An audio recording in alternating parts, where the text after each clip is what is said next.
Zavallı gönlümü sana bağladım, ne hayaller kurdum seni aradım.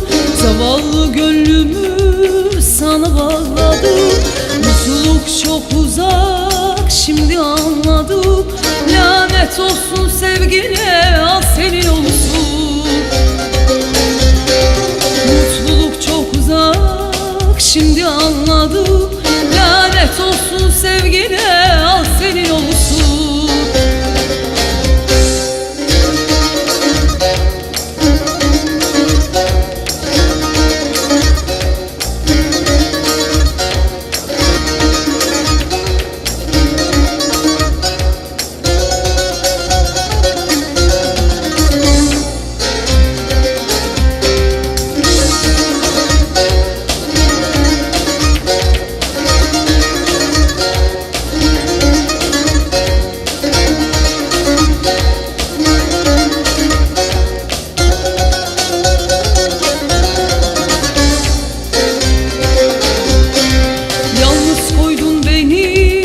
Şimdi çaresiz, açtığın yaralar kalmış dermansız.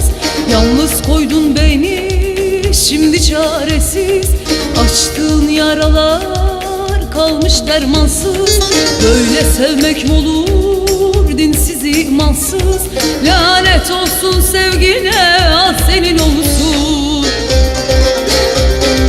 Böyle sevmek mi olur, dinsiz imansız? Lanet olsun sevgine, al senin olsun.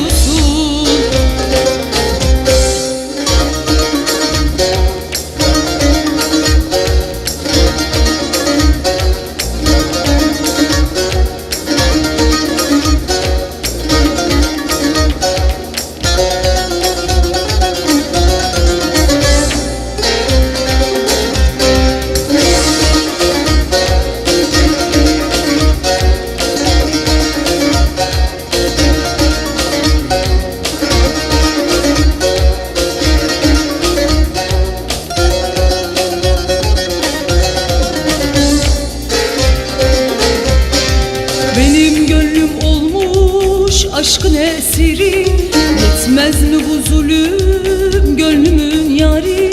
Benim gönlüm olmuş aşkın esiri, yetmez mi bu zulüm gönlümün yari? Aşkın bir işkence, yaşanmaz gayri. Lanet olsun sevgine, al senin olsun.